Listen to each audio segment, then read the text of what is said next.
Ibu, bapak, saudari-saudara, rekan-rekan muda, dan adik-adik sekalian, dimanapun kalian berada, bertemu kembali dengan saya Romo Tino SSCC di dalam catatan pesiarah.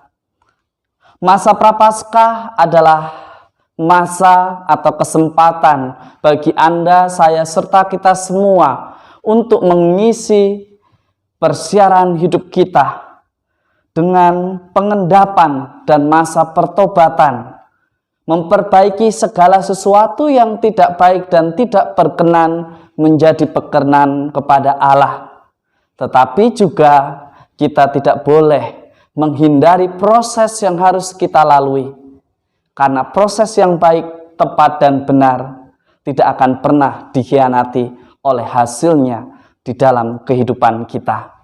Karena iman yang berasal dari kemurnian hati akan melahirkan buah kebaikan yang bisa mengenyangkan dan menyelamatkan banyak orang. Sebelum kita mendengarkan permenungan dari catatan pesiarah, marilah kita membuat tanda kemenangan Kristus. Dalam nama Bapa dan Putera dan Roh Kudus. Amin. Allah Bapa yang Maha Kuasa, ajarilah kami untuk menghayati panggilan kami sebagai pengikut Kristus yang sejati.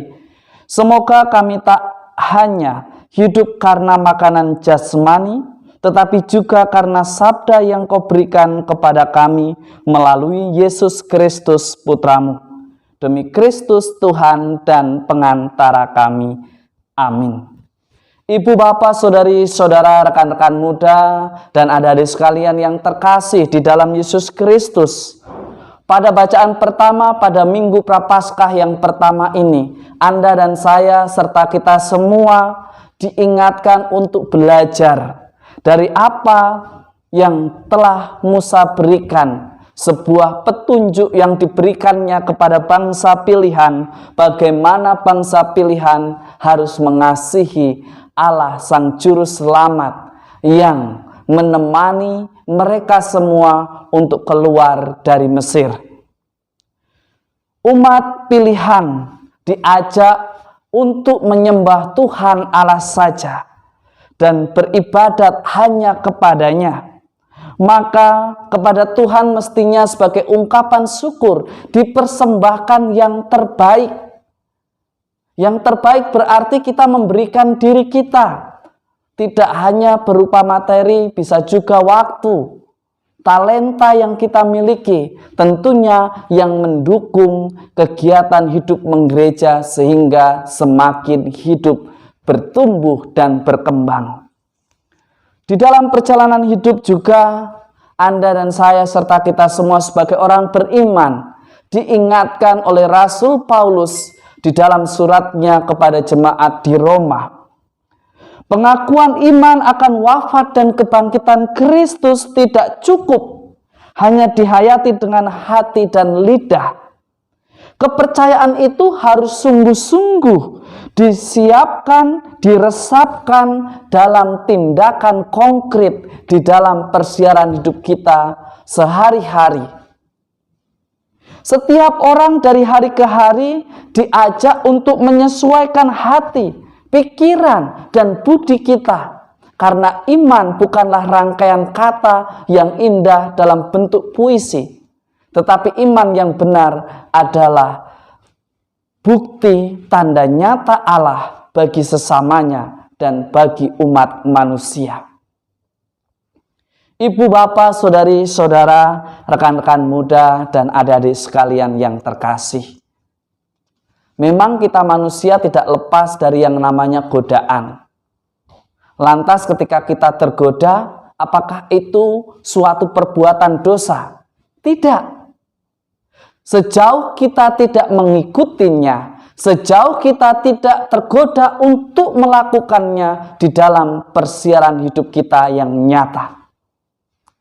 Beriman berarti kita mengikuti arus keselamatan yang ditawarkan oleh Tuhan.